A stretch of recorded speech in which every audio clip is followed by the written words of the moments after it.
اهلا بيكم يا شباب. اوقات كتير احنا كمشجعين الكوره مع انديتنا بنمر بسيناريوهات الكوره السيئه جدا. في ماتش بقى انت كنت بتلعب فيه احسن والفرقه الخصمه هي اللي كسبتك في اخر دقيقه مثلا، او بقى قصه تانية خالص وهي فكرة ان الدوري يضيع منك على اخر ماتش. وده موضوع حلقة النهاردة، وهي فكرة ان اسوأ سيناريوهات الكورة هحكيها لك النهاردة. واول سيناريو سيء كان في البوندز ليجا عام 2001 ما بين شالكا وبايرن ميونخ، وفي وقتها بايرن ميونخ كان في المركز الاول برصيد 62 نقطة، وتحتيه في المركز الثاني شالكا ب 59 نقطة. وعشان شالكا يقدر ان هو ياخد الدوري فكان لازم ان هو يكسب هامبورغ في الماتش الاخير، وبايرن ميونخ يخسر الماتش الاخير برضه. وللعلم الماتشين بيبداوا في نفس التوقيت، والدقيقه بتيجي 60 شالكه بيبقى خسران 3-2، والبايرن الناحيه التانيه بيبقى متعادل 1-1. ومن الدقيقه 70 وحوالي ربع ساعه شالكه بيقدر ان هو يعمل الريمونتادا ويتقدم 4-3. كده السيناريو ماشي تمام لشالكه، وناقص بس ان بايرن يخش فيها هدف. طب يا عم، حصل فعلا ان البايرن دخل فيها هدف؟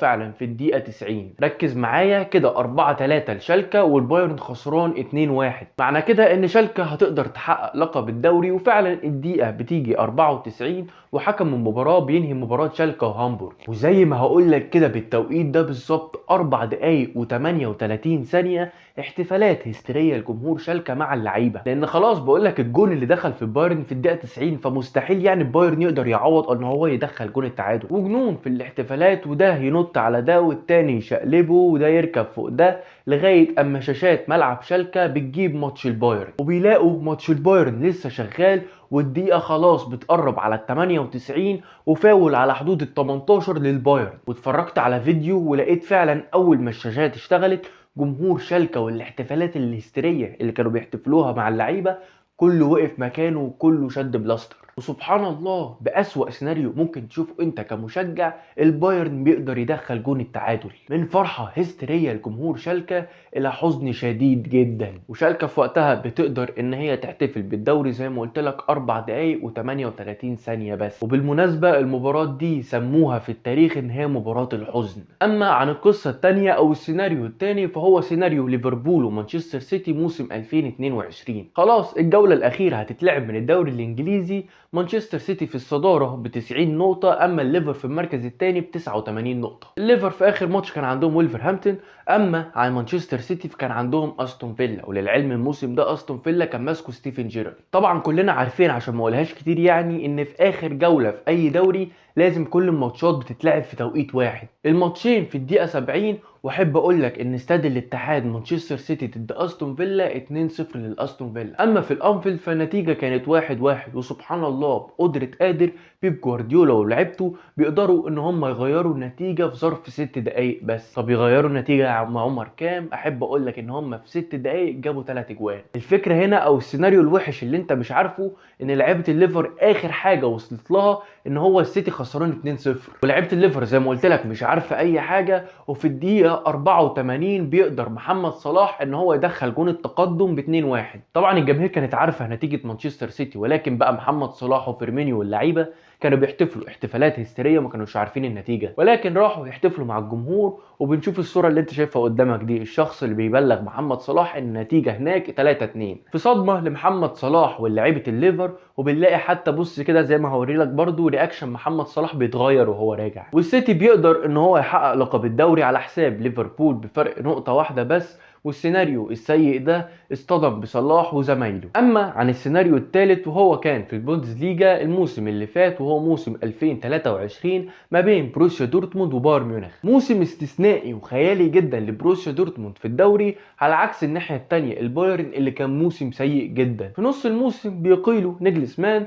وبعد كده بيعينوا توخل، وتوخل ما كانش ماشي بالشكل الكويس جدا مع البايرن. بروسيا دورتموند في المركز الاول ب 70 نقطه، وتحتيها البايرن ب 68 نقطه. اخر ماتش في الدوري فبروسيا عندها ماينز والناحيه الثانيه بايرن عندها كولن. واغلبيتنا احنا كجمهور اصلا كنا متعاطفين مع فكره ان بروسيا دورتموند هو اللي ياخد الدوري. انت متخيل يا راجل يا مؤمن ان بروسيا دورتموند كانت على بعد 3 بونت بس ان هي تحقق الدوري، وملهاش علاقه باي نتيجه هيقدر يحققها البايرن. اول 8 دقايق بيقدر كومان ان هو يجيب الهدف الاول للبايرن، والناحيه الثانيه والدقيقه 26 وبروسيا دورتموند خسران 2-0. انتوا بتهزروا يا جدعان؟ انتوا فعلا هتضيعوا لقب الدوري الاسهل ده بالنسبه لكم؟ ولكن بيجي لنا امل في الدقيقه 69 وجاريرو بيقدر ان هو يقلص النتيجه لبروسيا دورتموند 2-1. وبعديها ب 10 دقايق على طول كولن بيجي لها ضربه جزاء وبتقدر ان هي تحرزها، وكده بتبقى النتيجه 1-1 في ماتش البايرن، لغايه اما بتيجي رصاصه الرحمه في الدقيقه 89 وجمال موسيالا بيقدر ان هو يدخل الهدف الثاني للبايرن، وبروسيا بتقدر ان هي تجيب هدف التعادل في الدقيقه 96،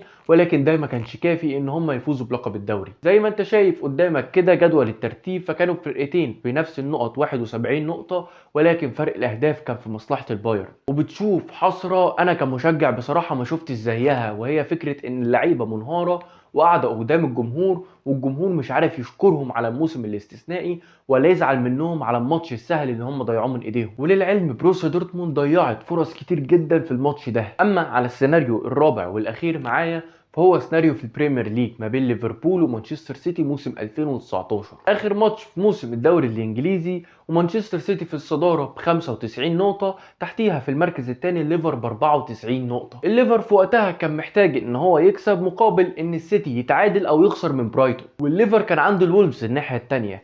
الفكره من الحوار ده كله ان برايتون في الموسم ده كان طالع المركز ال 17، يعني الامر شبه محسوم للسيتي. جماهير الليفر كانت داخله الماتش ده بشعار كل شيء وارد، وفعلا ساديو ماني بيقدر ان هو يحرز هدف التقدم في اول 10 دقائق لليفربول، وفي انتظار معجزه تحصل من برايتون الناحيه الثانيه. طب المعجزه حصلت؟ المعجزه حصلت فعلا في الدقيقه 27 و1-0 لبرايتون، وبكده خلاص اللقب ماشي في طريق ليفربول. ولكن وحياتك يا غالي احتفلوا بس هي دقيقه مقابل ان السيتي جاب جونين على طول في 5 دقائق، يعني 2-1 للسيتي، وهناك برضو ليفربول كسبان لسه 1-0. وللمعلومه السيتي قدر ان هو يخسر برايتون في الماتش ده 4-1، اما عن الليفر فهي كسبت 2-0 بهدفين لساديو ماني. واحد انا شخصيا كنت هتحسر لو ليفربول دي هي فرقتي واللي انا بشجعها على عدد النقط اللي انا جبتها في الدوري، ولكن خسرته في الاخر. انت متخيل يعني ايه انا فريقي جايب 97 نقطه ومحقق المركز الثاني في الدوري؟ وللعلم في فرق كتير اصلا قبلها بمواسم قدرت ان هي تخلص لقب الدوري او تفوز بلقب الدوري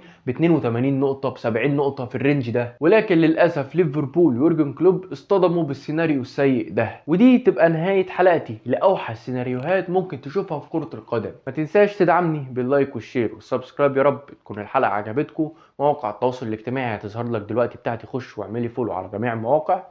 شكرا.